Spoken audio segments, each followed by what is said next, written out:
This is episode number 7 of the Homeowners Show. Whether you're DIY or looking to hire, we're here to help you find the best information and options for you and your home. My name is Kevin Hackett, and here with me is Craig Williams. Hello, and welcome to the Homeowners Show. We are so glad that you could join us. If this is your first time with us, go ahead and hit the subscribe button there on iTunes, Stitcher. What else we got on there? We're on all of them, aren't we? Facebook, Instagram. Can you subscribe on Facebook? Well, you can like our page. Please like our page. Yeah, definitely. Definitely. Kevin needs the ego boost. That's true. Yeah, so go ahead and hit the subscribe button or the notification bell there on YouTube. We don't recommend YouTube because we ugly. It's only so much we can do on video. Yeah. Come on, Kev. We need your CGI skills to... I'll work on that. Game that up, all right? I'll do what I can. Yeah, so we have a pretty cool episode for you guys today. We actually have a local government official in studio to talk about all kinds of fun stuff today. Yeah, it's gonna be good to kind of talk about the things that surround homeownership. You know, there's a lot that goes into actually owning your home, but then when you own a home, when you buy a home, you're buying into a city as well, or a municipality, or some sort of a community. And so we're going to kind of talk about what are some of the things surrounding that aspect of owning a home. Yeah, and that's an odd relationship for most people. I mean, because I think for most people, even though local government's just down the street, I mean, this feels like a very distant relationship. Like those are those people over there in that other country, and they've probably built a wall to keep me out so that I can't interact with them. But they're over there making the rules, and they're collecting my taxes, and they're probably not spending them right. Right. But we have to live together. Yeah. So, but that's them over there. Yeah, I think that's the misconception, because it's probably the place where you can affect more change than anything else, I would assume. Well, you're assuming. Well, you know what that does. Well, it's pretty consistent with your personality. Yeah. Anyway, well, who we have with us today is Jimmy Kuykendall. I am so sorry. Jimmy Kuykendall. There's that road that just throws me off every time. I can't argue with him. Jimmy, thank you for being with us today, man. Good to be here. Yeah. Good. So, Jimmy, give us a little bit of background. I know that you're in the midst of like a third career at this point. So give us a little background. Let us know where you started, how you got there, and where you are now. Well, I was born in 1955. No, we'll skip all that. Actually, I just retired almost 3 years ago after 38 years of railroad management career. Started out as a brakeman conductor in 1978. Went into management and finished up as head of HR and labor relations for a little railroad called the Port Terminal Railroad here in Houston. Excuse me. Before that, I was 29 years with Union Pacific. After I retired, I was dealing with labor relations like I've done. I decided to continue on as a mediator. So I have a practice doing mediation. I deal with all types of mediation, family mediation, parent coordination, stuff like that. And then, as you mentioned earlier, I'm also the mayor of the city of Oak Ridge North. So in the middle of all that, you just decided, you know what, I'm gonna be mayor. Well, not really. I tell everybody I was walking down the street and they couldn't find anybody else. But I actually, almost 9 years ago, 2011, a little bit less than 9, it'll be 9 years next year. But I've been involved in politics in Oak Ridge North, long-range planning committees, stuff like that, helped put together some things. And there's a lot of turmoil going on. So basically we got an entirely new council and mayor elected. A lot of good folks were there. The mayor at that time, Joe Michaels, was appointed to the Conroe Independent School District. You can't serve two positions, so he vacated the mayor's position, and I was appointed. I was reelected without opposition 2 years or 2 terms after that, and then I've had an opponent for the last 2 terms, and I've won both times. The last time I won was 70% of the vote, which I'm pretty proud of that. So soundly. Yeah. I think that pretty much told everybody that we're doing what the citizens want us to do. And we've done a lot of great things. I mean, it's 70%. That's The pretty land- much unopposed. They call that a landslide, I think. Yeah, I don't want to say that word, but yeah. Yeah. Kevin, you were walking down the street once in Arkansas. You didn't get appointed mayor. What happened? I got something, but it wasn't appointed mayor. That's why I moved to Texas. I was fixing to say, isn't that how you ended up here? That is the reason. Fled to Texas. All right. Yeah. Yeah, he told everybody else can go to hell. He's going to Texas, like Sam Houston said. Something like that. You're mayor. Yeah. So, and recently you put up an article on Facebook, and so there are certain issues that are pretty important to you. And you're not up for election right now, right? No, I'm not. Yeah. No. So, but it is an election season, so there are issues up on the ballot. There are things that people are voting for, and we have issues around here that are pretty particular. And I saw that one that was, and this is why we called you, was there was an issue that you brought up that I thought was really pertinent to homeowners. The water. Water is the future gold. You have water rights. It's like having gold rights, mineral rights, because it's running in short supply. We're draining the aquifers at a record rate. Mm-hmm. Around here, the big issue is how much can we pump out of the aquifers here. We've had a program through the San Jacinto River Authority where we're converting to surface water. Mm-hmm. Oak Ridge North, for example, our mandate is to have at least 30% of our water come from the surface out of Lake Conroe here, for example. We're not drilling or not pumping from the wells. We have 3 wells in Oak Ridge North. We've since capped one because we can depend on surface water, and that well was old and it was not pumping very much. The Lone Star Groundwater Conservation District came up with a plan where they built a $500 million water treatment facility to treat the surface water out of Lake Conroe and to pump it to a lot of communities all around this area. The controversy now is whether that science was good or not when that contracts were made I think 8 years ago, something like that, right when I became mayor. I think I'd been in office 1 week when all this came up. So really... Welcome to the town. Yeah, welcome here. But there's big lawsuits going on about it. There's a lot of people wanting to overturn it. The governor has changed the Lone Star Groundwater Conservation Board from an appointed position to a elected position. Okay. So all of those positions are coming up for election in just a couple of weeks. So who previously appointed those positions? The governor appointed them. Like the governor of Texas? The governor of Texas appointed those positions. So they had legislations passed in the last, almost 2 years ago now, that makes this an elected board by the citizens. For example, the city of Conroe has 2 positions. The Woodlands Township has 2, and then the rest of them kind of like at-large positions.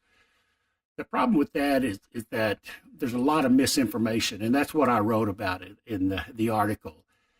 The science they're using now is a little bit different than the science they had before. It's like expert witnesses. You can go anywhere you want to and get anybody to say anything you want them to say. Yeah. Especially if you pay them enough money. If you pay them enough money. There are candidates running for this office right now that are being supported by private water companies. Now, it's not in the citizens' best interest for a private water entity to have control of unlimited pumping because they take that water, they create muds with developments, and then they sell the water to them, but they're able to pump that water without a limit. Real quick, so for people that don't know, what's a mud? Good idea. Municipal utility district. Okay. That's what, when they come in with a big development, the builder or the developer will probably create a water system, sewer system, that type of thing, and then all the the homeowners in that area pay for that over the next many, many years. Yeah, that's where I live. We're under a mud ourselves, and it's something that I didn't know about before we moved to this area. So it is new to me as well. So this is all good information for me. Everybody needs to be aware of that. A mud is a very, it's a government entity.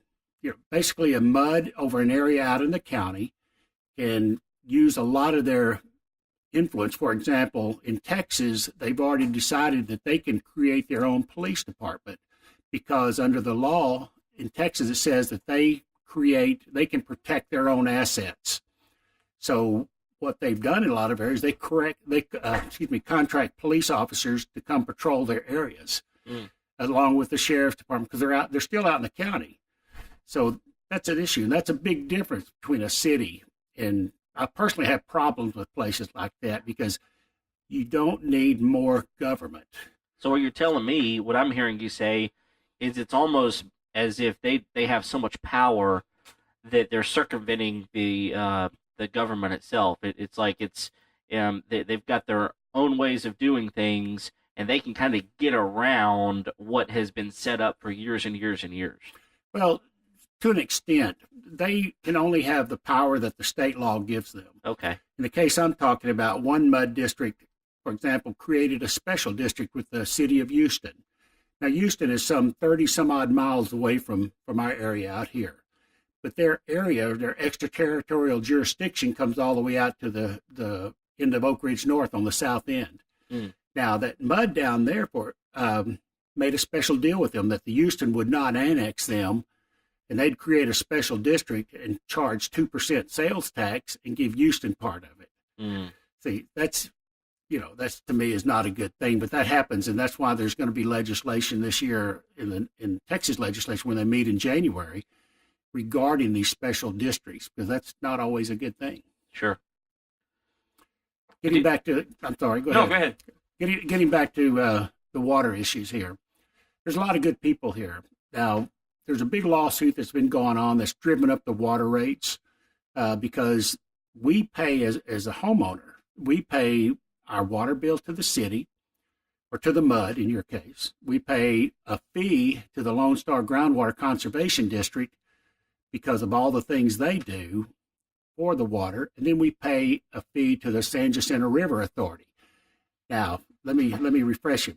Lone Star Groundwater Conservation District was created by the legislature, I think, in 1993 to oversee and maintain our aquifers in Texas. They came up with a 30% savings each month in water so that we could maintain the level of our aquifers for hundreds of years, whatever. San Jacinto River Authority came in and said, we can sell you this groundwater out of Lake Conroe. That's their entity. So we pay them a fee every month also. That's made everybody's water bills go up. What the problem is here is that everybody's water bill is going to go up because water's not going to get any cheaper. Water's going to continue to get higher and higher as more and more people move because there's more and more use of water. We have problems with the lawsuit that's going on here between the city of Conroe that filed a lawsuit against the Lone Star Groundwater Conservation District, and then all those legal fees piled up on taxpayers. So for the last 2 to 3 years, we've been paying a lot of money to the San Jacinto River Authority, Lone Star Groundwater Conservation District to pay for their lawyers, to fight the lawsuit that one of the entities that signed the contract is filed against them. It's a big mess, but it all comes down to this election coming up. And so are there specific provisions that are going to be in this election cycle about the San Jacinto River Authority and the conservation and all that? Yes. All the boards on the Lone Star Groundwater Conservation District are up for election this time. All the candidates are running. I think there's a couple of people that were on the previous board that are running.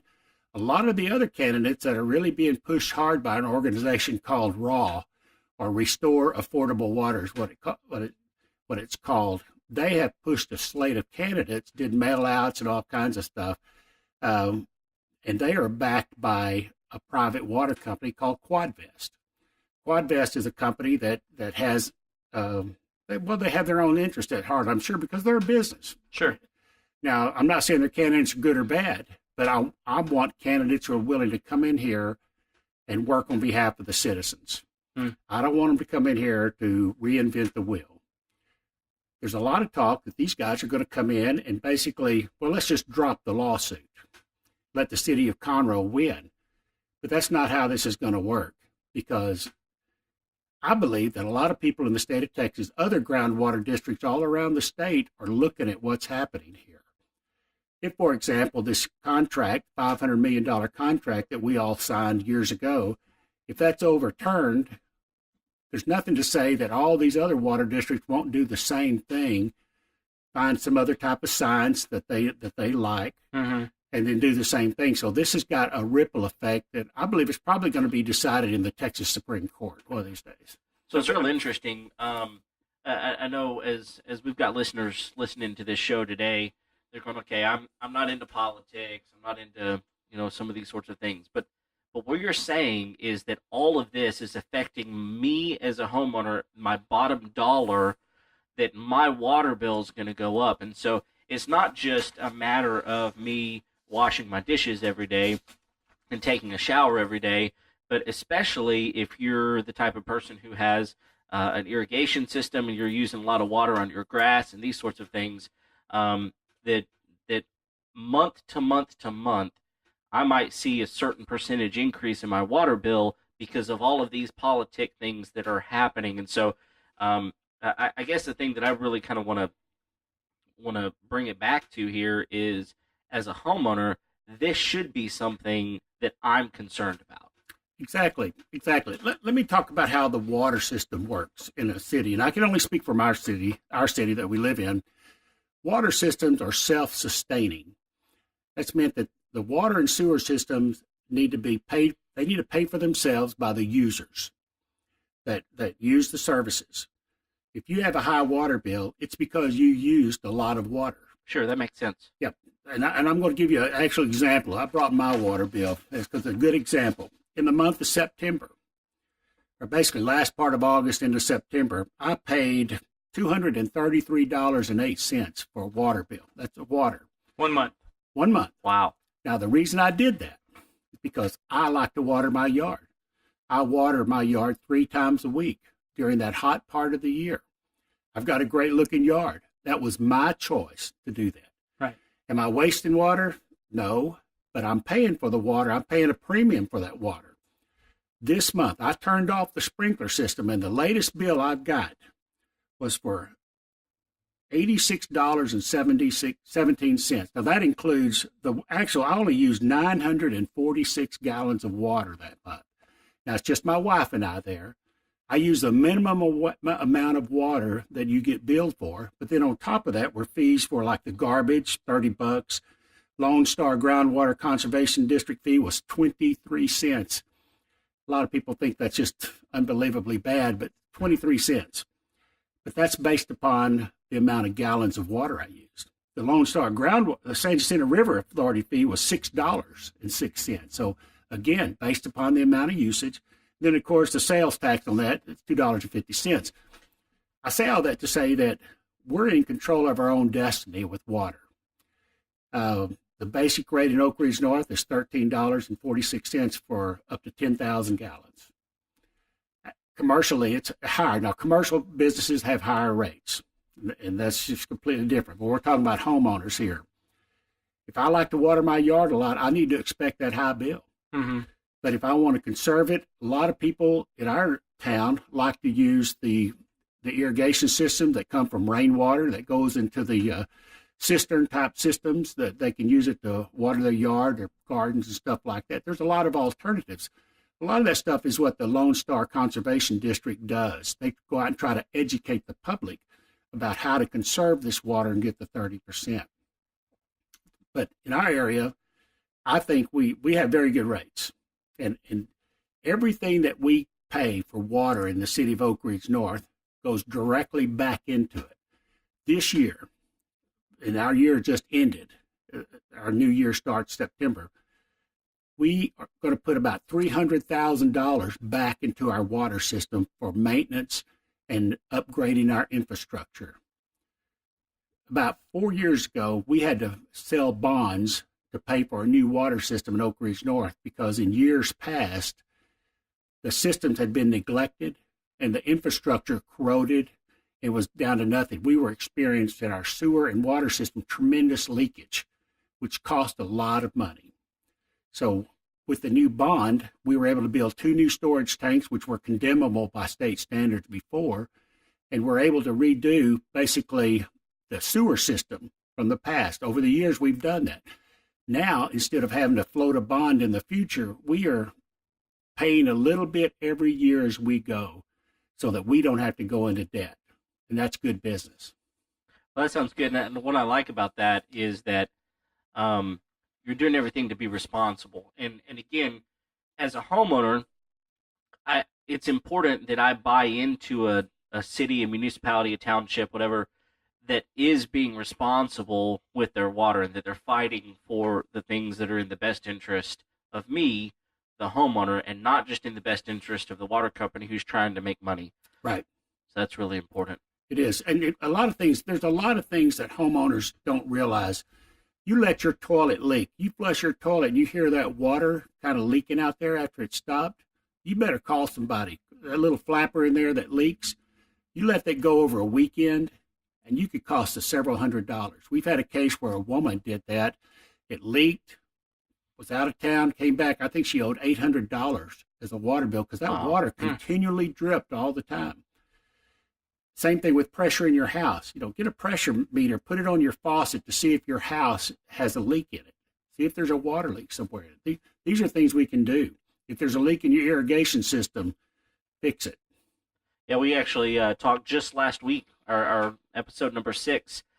We talked with Jim from JC's Leak Detection about this very issue. So it's real interesting that just an episode later, you're bringing up the very same issue. This is not something that is just a small thing that, we'll just let it go. It really does matter. Yeah, same thing. You got a leaky faucet.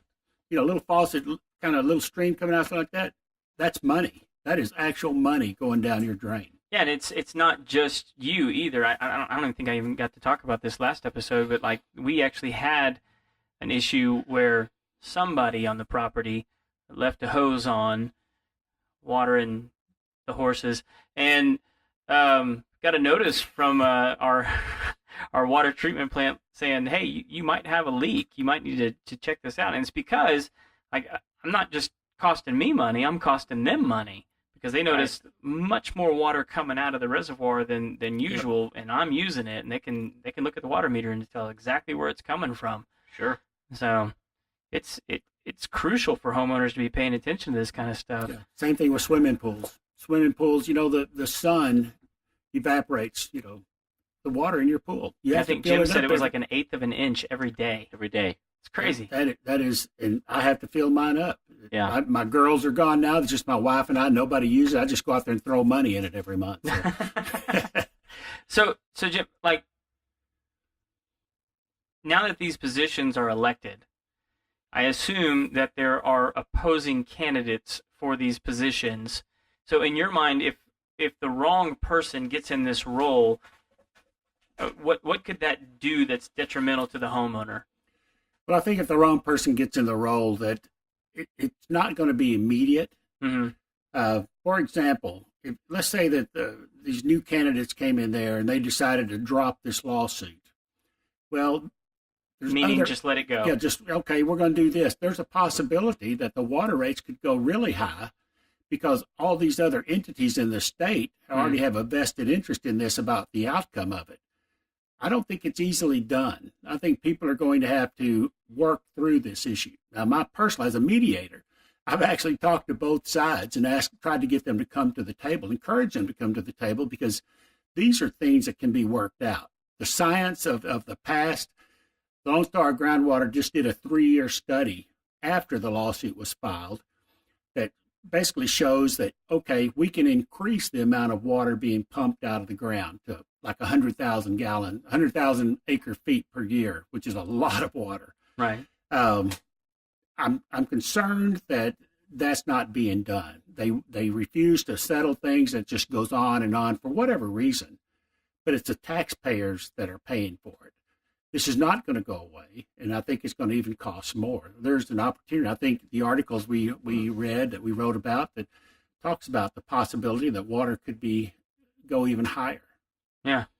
Well, again, this is not this is not just like a local issue for us. I mean, like, water is crucial no matter where you live. Right. I'm trying to remember the big story from the Midwest up north that's the ongoing scandal with the. Do you remember that? Flint, Michigan. Flint, Michigan, corroded pipes where they had the lead pipes. That was something different. That's an antiquated water system Right. that was not upgraded. Fortunately, we don't have that down here in our cities. We don't. Our system was upgraded. We're in the process every year putting more and more, replacing and upgrading more and more infrastructure so that we don't have that type of problem.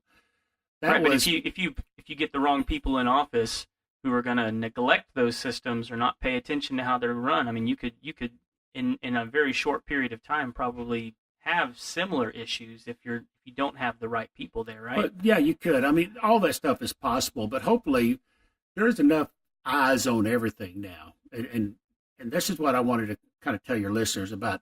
We live in cities, in MUDs in your case.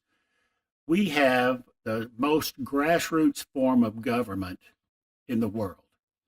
The whole reason this country was founded was because people like us in a community banded together and said, we're going to have a city here, and then we're going to have a state, and the states got together, our colony got together, and we formed a country.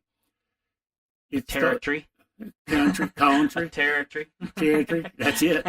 That's right. And in Texas' case, we formed an entire nation. That's right. A republic. We were a country first, y'all.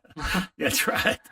So we, I tell everybody, people are like sheep sometimes. They just kind of follow blindly along, sheeple is what a lot of people call them.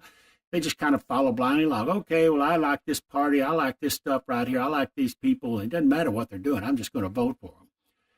And you might have to do that sometimes on a state and national level because you don't always know. But in a local community, all you have to do is go down the street to City Hall.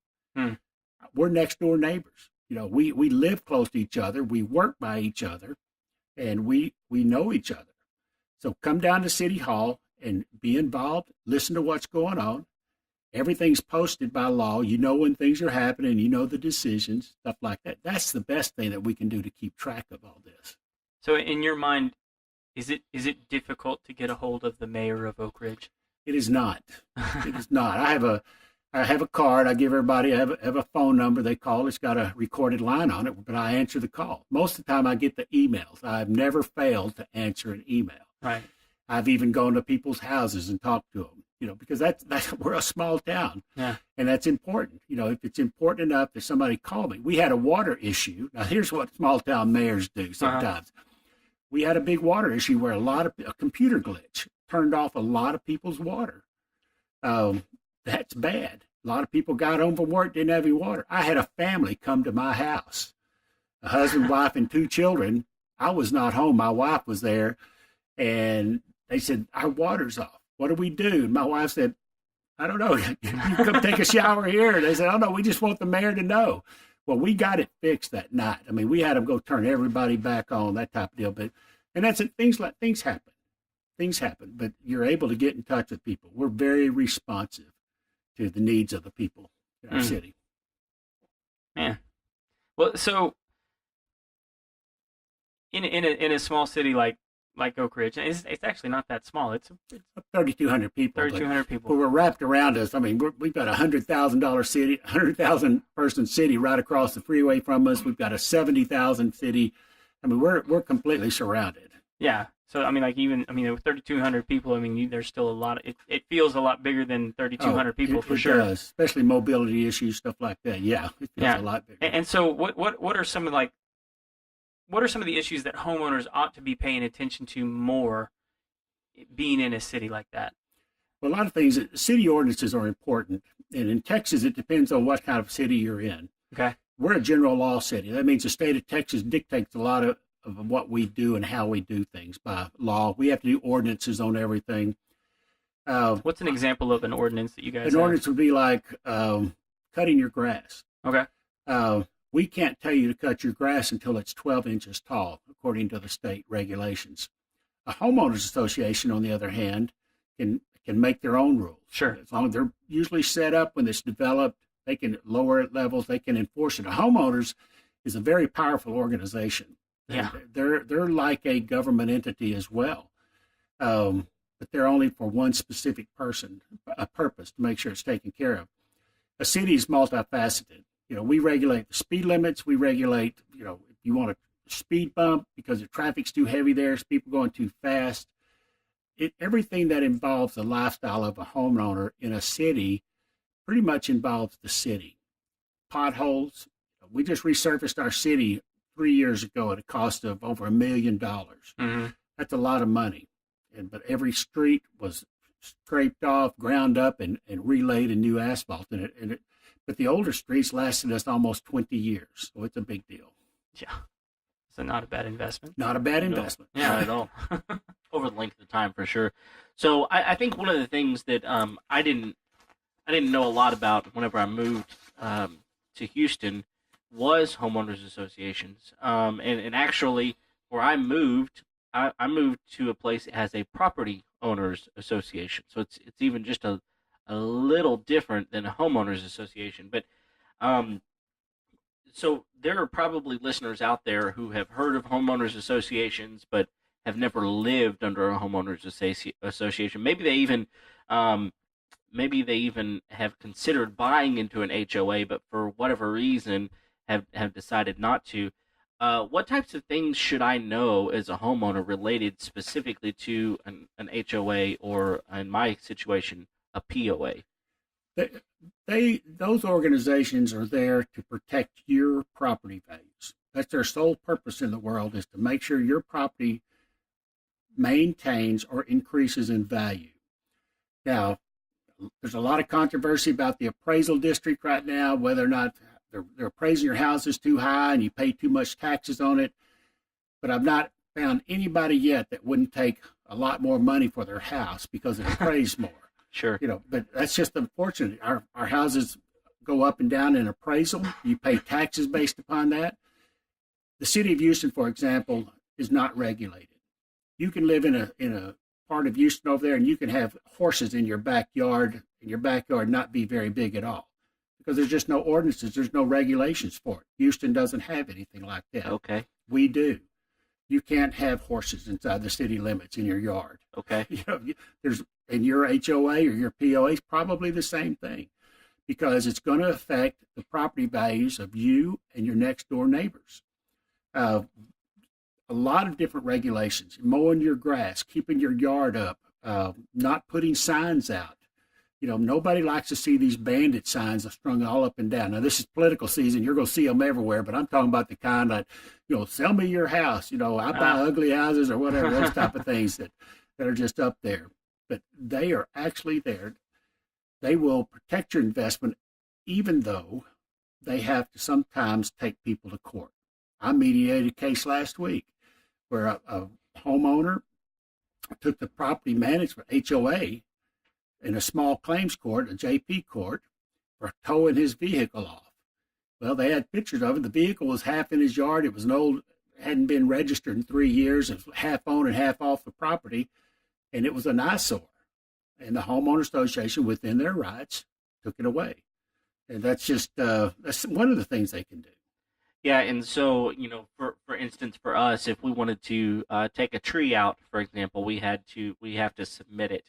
But on top of that, I think the thing that is really nice is I can go back in even before I bought my house, and I can see the records of things that have been done to my house because of this property owners association. And so a lot of people, I think they think, oh, I don't want to buy into an HOA or a POA because it's going to cost me money, and it does. We have to pay a fee every single month in order to be part of an HOA. And so a lot of people shy away from that, but at the end of the day, what you're telling me, what I'm hearing from you is it really is, it's almost an insurance policy to protect your investment and make sure that what you bought into is going to either maintain or make money for you. Exactly right. And let me just say quickly, I know Craig lives out here in his subdivision, has a homeowners association, has a lake. The fees that are paid in that lake, in that property or homeowner association, goes toward maintaining a lot of that lake. They have a dredger out there. They're dredging the lake. They're keeping the values up. It is a good operation, but like everything else, citizens have to be involved in it. You can get homeowner associations with people that self-serving individuals, stuff like that, can really not do well. So it's up to the people that live there, just like in the city, to go down the street, be involved in it, That way they know what's going on, and it promotes transparency. Yeah, I think that's important. And again, if you're involved in one of those types of things, an HOA, a POA, or you live in a city, then know what's going on. Be informed of what you have bought into, because it does affect you, and I think that's important. Yep. Yeah, I've got a couple of examples of fun HOA stories, and actually, you brought up the dredger. That was actually shut down. Did you hear about that? The Corps of Engineers. Guy got mad and tattled on us to the Army Corps of Engineers, and they came out and shut all the projects down. So, but prime example in my mind is my parents live in an older community that actually allowed their HOA to lapse. And so it's no longer an actual entity. I mean, I guess technically they could restart it whenever they wanted to, but everything that's happened since the non-existence of the HOA would be grandfathered in, including the guy that bought the house down the street and then turned it into a chop shop. Right. And a drug den of some sort. So just a lovely establishment down there. And I think next door to your parents, there's actually a zoo. There is a zoo, yeah. A zoo. Literal operational zoo. A zoo. Yes, it is. It's a private zoo, but it's a zoo, yeah. I can go and take my kids and see this zoo. Actually, it's a great time of year to take them right now. They have the pumpkin patch. There you go. You can go pet a kangaroo and get yourself a pumpkin. That's crazy, though. Yeah, so when you don't have an HOA, that kind of stuff, if you don't mind living next to a zoo, I guess, then, may not be, HOAs may not be your bag. But like if you don't want to get attacked by a tiger, although they don't have, if you don't want to get eaten by a hyena, they have those now. Yep. Then, HOA might not be a bit. It just all matters of It's what your priorities are. Yeah. Priorities. Yeah. So, well, cool. Well, what else do we need to kind of ask Jim about here? yeah, so what are things that homeowners can most affect in their communities? I mean, like, say a homeowner comes to you and they want to talk to the mayor. Like, where are they actually going to have sway and influence to affect what's going on in their community? I mean, obviously they can vote, but I mean, beyond that, when they come to City Hall, how can they get involved? But we have really 3 good ways to get involved. First thing is come to the city council meetings. Okay. Come see what's going on. See the agenda that's posted by law 3 days before. And really quick, I mean, because I think a lot of people don't pay attention. What does a city council do? We manage the city. We have a city manager form of government. We have a city manager, Richard Durr, brand new on the job. Our other one retired. Richard maintains the day-to-day operation. We have, I think, 49 employees. 18 of those are police officers. We have public works department. We have administration. He takes care of the day-to-day decisions that happen in running a city. The city council oversees that. We set the direction, policy, things like that of the city. As the mayor, I don't vote. I vote if there's a tie. I think I voted 3 or 4 times in my tenure, and I really make a big deal out of it. You're like the vice president. Yeah, I can't stand this power, this pressure on me to vote. But I'm kind of like the face of the city. I help with economic development. I talk to people. I'm the person the citizens can come talk to. And when they do come talk to me, I'm always encouraging them. If it's a problem, we try to resolve it one way or another. But if they can't get what they want, at least they know why. But we have 3 committees that we really push in the city. We have a community affairs committee that actually helps do things in the city. We have a 4th of July parade and a car show that's really successful. Then we have a fall festival that's also really successful. We had over 1,000 people come to our fall festival this past month. That community affairs puts on those type of events. They also have people that help our residents who can't help themselves. We have some folks that need repairs on their houses, stuff like that. We try to help them in that regard. So they do a lot of good volunteer things. Secondly, we have our Planning and Zoning Commission. Planning and Zoning Commission sets those ordinances we're talking about. We just finished up in the past few months the roof ordinance, specific kind of roof you have, the brick ordinance. So much masonry has to be built on houses because we want to maintain the high values of our houses. And so we don't want somebody to come in and be able to build something that's substandard, that type of thing. We have a city inspector, a code enforcement guy that goes out and looks at this type of stuff. Then the third thing we have is an economic development corporation where that actually go out and help promote getting businesses in our city. We collect a 2% sales tax from everything that's sold in our city. Part of that sales tax goes toward the Economic Development Corporation to help promote the city and to do things for the city. They do a lot of stuff with the park, things like that for our residents. So that's all good things. So we oversee all that stuff. Citizens, and when we just had a vacancy on the city council. One of our councilwomen had to step down because her family business had increased so much. So we appointed another lady to fill that position on council. We appoint people who are serving on those committees. Because you come in and you start serving on those committees, you get to know the people, you get to know everything that's going on. That makes you a perfect person to step up and to take on a bigger role as leadership. So when that lady stepped down, I mean, that was essentially your pool of candidates right there. It was. Yeah. It was. And that's how I became mayor. I was appointed mayor because I had been involved and led the long range planning committee and stuff like that. So that's where we get them. So you still enjoying this? Yeah, I do. I'll make the official announcement now. This is my last term. You know, basically. You heard it here first. That's right. Was this announced here first? I think it's the worst kept secret in the world. But I am. This is my last term. I'm just. I have 2 more years. I'm actually a year and a half now to go, and that's going to be it for me. It's time for somebody else to come in. I've got a phenomenal mayor pro tem named Paul Bond, who will be a great successor to me. He's very conservative. All of our folks, that's one thing they say, we are grassroots conservative. Any type of conservative movement you hear about or you think about, all this stuff, you can look at us. A lot of organizations out here like to talk about doing, we're conservative, we want to be transparent, we want to have the checkbook record online and all that. Okay, we've been doing it for 5 years. We are extremely conservative. We promote good values, and we have probably the best police department in Montgomery County. They call them the Oak Ridge Boys, and I like that. I make no apologies for having a highly visible, highly active police department because we have the lowest crime rate. I always give them like a 5-mile-an-hour buffer when I go through there. Good move. I know I'm not getting any favors. Yeah, we don't. The mayor cannot. I tell everybody, listen, can you fix a ticket? I say, no, I need the money too bad. That's right. The city needs it. You heard the disclaimer here. That's right. So when you do in your last term, how long will you have served?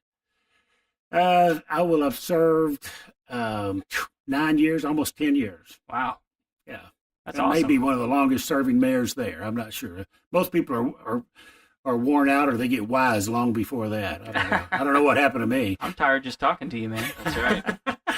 It's a great job. When it's good, it's really good. But when it's bad, man, it's bad all over. Yeah. Well, cool. Well, is there anything else that we haven't touched on that you feel like is important for us to know?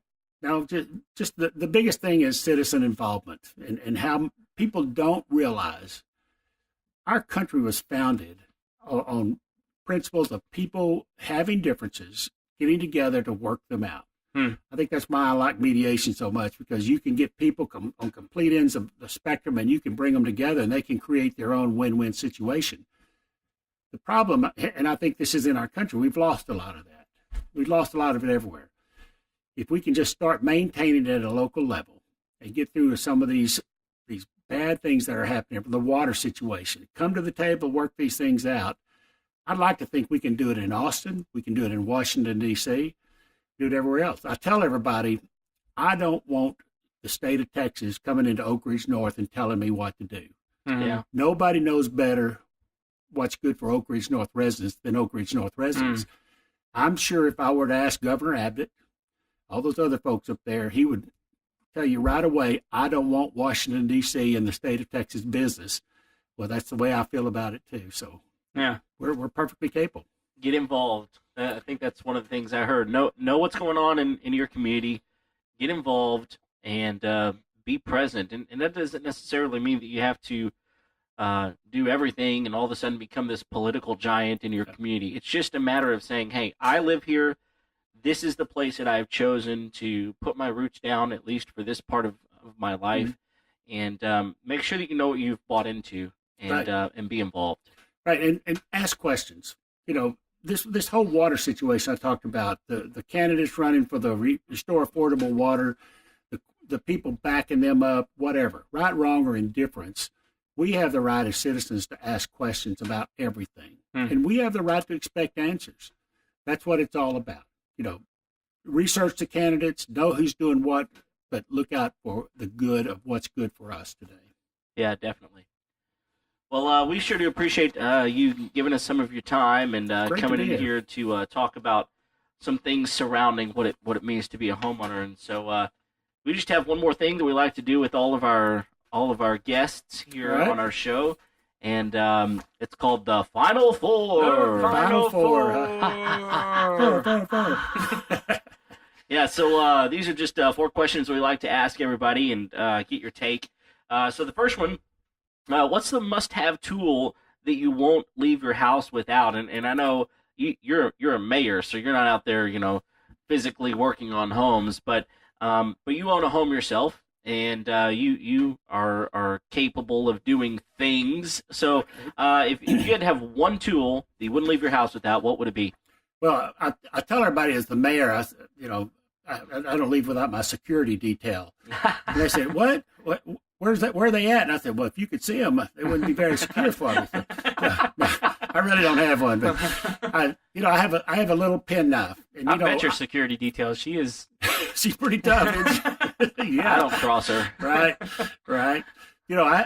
I used to carry a penknife all the time. The kind of had little scissors in it and had a little toothpick, all that kind of stuff like that, little tweezers. And, when they started taking away at airports, you couldn't carry those anymore. And I love that little knife because, you mess around, cut your fingernails, cut your finger with it, stuff like that. Well, I finally found one that I could carry in airports and everywhere. So it looks like one of my house keys. Okay. But you open it up, it's got a little penknife in it. And I use that more than anything in the world. Okay. So that would probably be the thing that I don't leave the house without it. Don't leave home without it. Awesome. Nice. All right, so question number 2. What is a job that you walked away from? Now, this is not necessarily like a professional job, but like a project around the house or a remodeling or, landscaping, anything like that. What's a project you walked away from? I tell you, it doesn't sound like much, but we have a coffee bar. It's got a sink in it. It's got this beautiful little brass or bronze-looking faucet that comes up, 2 little knobs on it, and that thing got so loose it just fell off there. Mm-hmm. No. And all it takes is, this little deal underneath to screw it on there like that. I couldn't do it. Of course, I'm a big old boy, and big old boys rolling around inside a little bitty cabinet thing just doesn't work out very well. And then you got to stick it up in the. I just finally gave up. I ain't doing that. Fortunately, my son-in-law, Nathan, was there. And of course, he's a long, tall, skinny drink of water. And he curled his way back up there and got it. Now it's perfect. But I definitely walked away from it. Yeah, sometimes you just get into stuff and you're going, I'm not what- cut out for this. What am I doing here? That's Now am I right. going to get up off this floor? Is Yeah. a technical term there for shimmy? Did he shimmy up there? I don't know. It looks like a squirrely thing. He squirreled around in there, but it's almost like his whole upper body was up underneath that little cabinet in there. Video evidence would have been even better. Yeah. You're right. Well, so one of the things we like to ask everybody too is, how do you wind down at the end of a long day? We just feel like that, we all have things that we go through in our lives, and if we don't ever find a way to kind of decompress and take the stress level down a notch, that we're going to wind up blowing up someday, and Right. Someone's going to be the brunt end of that, and so we think that it's important to find a healthy way to wind down at the end of a long day. So how do you do that? When I first retired, and this kind of leads into what I do now, is it seemed like I became a Netflix addict.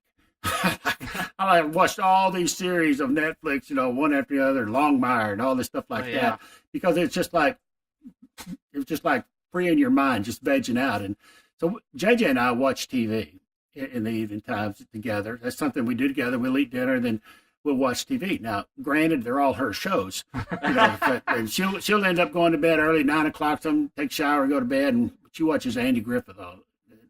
And I get to finally watch my show. So I get, yeah, she lives in Mayberry. There you go. She lives in Mayberry. All right. Very cool. I like the cops in Mayberry way better than Oak Ridge. Oh, yeah. super Barney accessible. will get you though. Barney will get you. As long as he doesn't have to shoot you. Yeah, right. All right, so last question. What is one of the best pieces of wisdom someone has ever given you? Well, when we talked about that, I thought about it, and I tell you, it's about work. It's about work and family. And when I became a manager a long time ago, the guy who was my mentor told me, he said, listen, he said, this company will let you work all of your off days. They'll let you work as long as you want to every day. They'll let you work all your vacation you want to, and they'll never say anything about it. No problem. So if you don't take time for yourself, if you don't take your time, then, it's bad. You have to take time for yourself.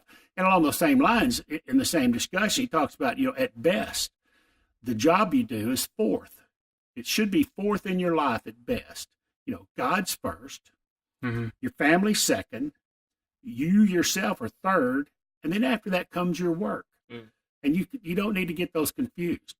And I think too many times today we get them confused, because there's a lot of things that happen around the house as a homeowner, as a parent, as a spouse, husband, wife, whatever, that could really make a difference with.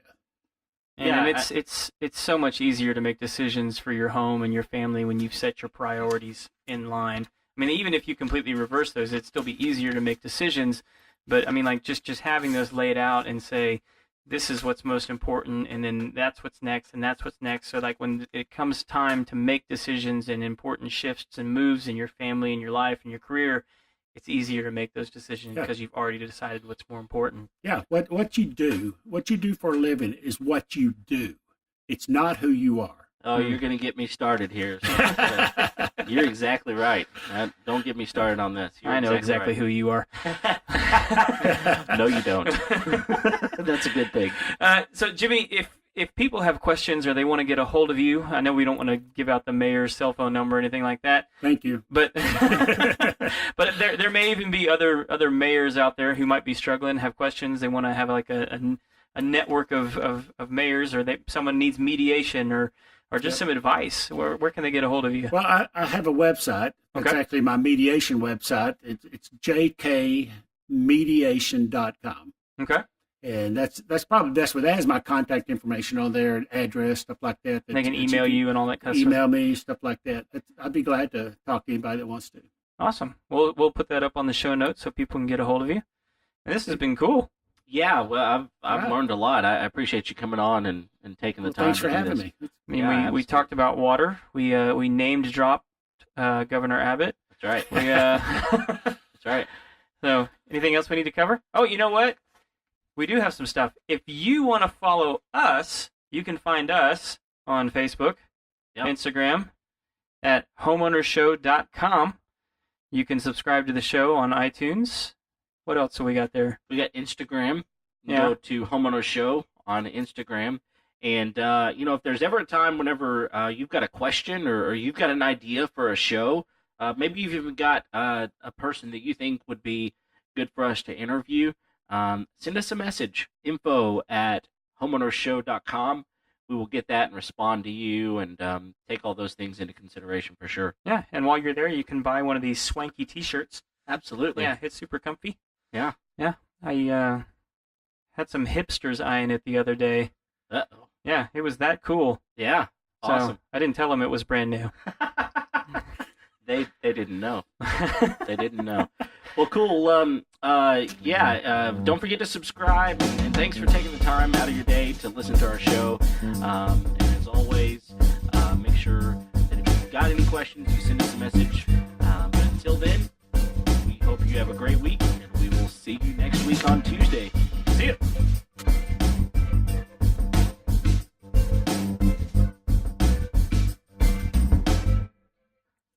This is episode number 7 of the Homeowners Show. Nope.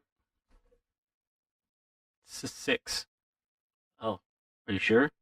We just did 6. Did we? Let me double check. I'm pretty sure. If so, this is going in the bump at the end, because that'll be funny that I messed that up.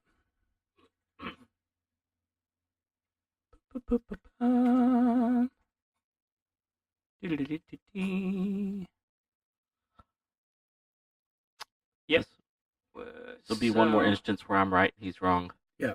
Keep a track, though. One time, Kevin.